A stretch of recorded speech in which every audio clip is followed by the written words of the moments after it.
ألا بذكر الله تطمئن القلوب الله يعطي المسلمين الله بذكر الله تطمئن القلوب জিকিরের মাধ্যমে তোমার কলব প্রশান্ত হবে, তোমার কলব শান্ত হবে। জিকিরের মাধ্যমে তোমার কলবের ভিতরে শান্তি আসবে, পেরেশানি দূর হবে, টেনশন মুক্ত হইলাম।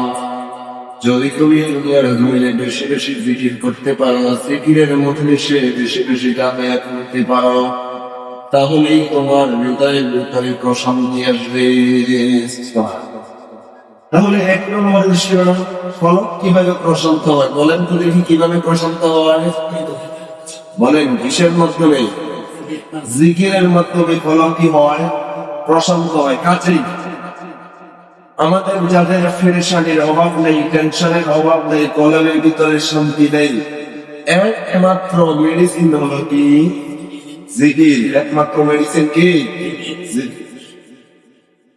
কারণ জিকির এটা এমন একটা মেডিসিন, এই মেডিসিনের মাধ্যমে আল্লাহ কলবের ভিতরে কি দান করবে? শান্তি দান করবে। সুবহানাল্লাহ। কোরআন কারীমের মধ্যে আল্লাহ বলেন, ইয়া আইয়ুহাল্লাযীনা আমানু যকুরুল্লাহা যিকরান কাসীরা وسبحوه بكرة وأصيلا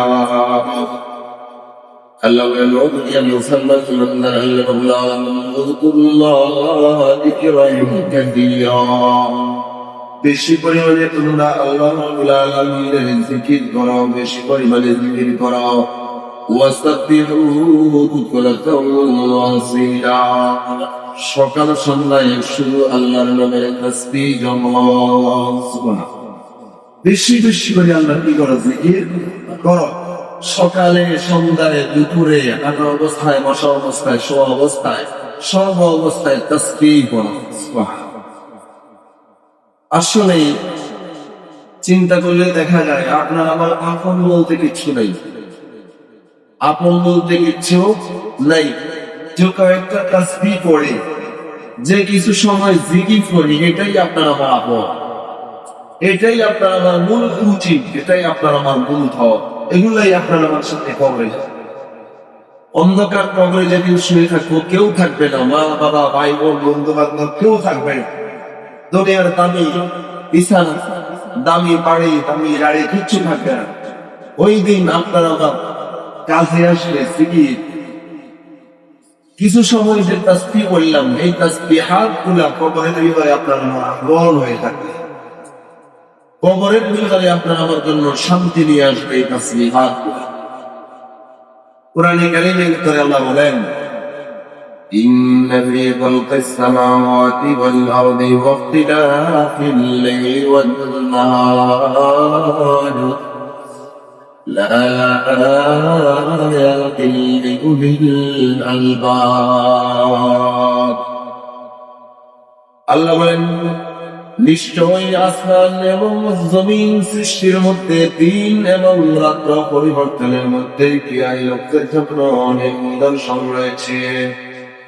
আল্লাহ বলেন, দুনিয়ার মুসলমান আমি রব্বুল আলামিনের ভাষায় জ্ঞানী কারা? কারণে আল্লাযীনা ইয়াযকুরুনাল্লাহা কিয়ামান ওয়া কুউদা ওয়া আলা জুনুবিহিম, জ্ঞানী হলো তারা ইয়াযকুরুনাল্লাহা কিয়ামান ওয়া কুউদা, যে সমস্ত মানুষেরা দাঁড়ানো অবস্থায় আল্লাহর জিকির করে, বসা অবস্থায় আল্লাহর জিকির করে, ওয়ালা জুনুবিহিম, শোয়া অবস্থায়ও আল্লাহর জিকির করে, ওই সমস্ত মানুষগুলাই হলো প্রকৃত জ্ঞানী। সুবহানাল্লাহ। তাহলে আল্লাহর ভাষায় জ্ঞানী কারা? যারা দাঁড়ানো অবস্থায় কার জিকির করবে? কথা বলেন না ভাই, কার জিকির করবে? আল্লাহর জিকির করবে। বসা অবস্থায় কার জিকির করবে? আল্লাহর জিকির করবে। শোয়া অবস্থায়ও আল্লাহর জিকির করবে। ওই সমস্ত মানুষগুলা হলো আল্লাহর ভাষায় জ্ঞানী। সুবহানাল্লাহ।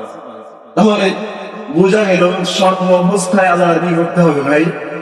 জিকির করতে হবে। কারণ এই জিকিরের মাধ্যমে আপনার আমার কলব কি হবে? শান্ত হবে কলব থেকে যাবতীয় ফেরেশানি দূর করে দিবেন কে? আল্লাহ।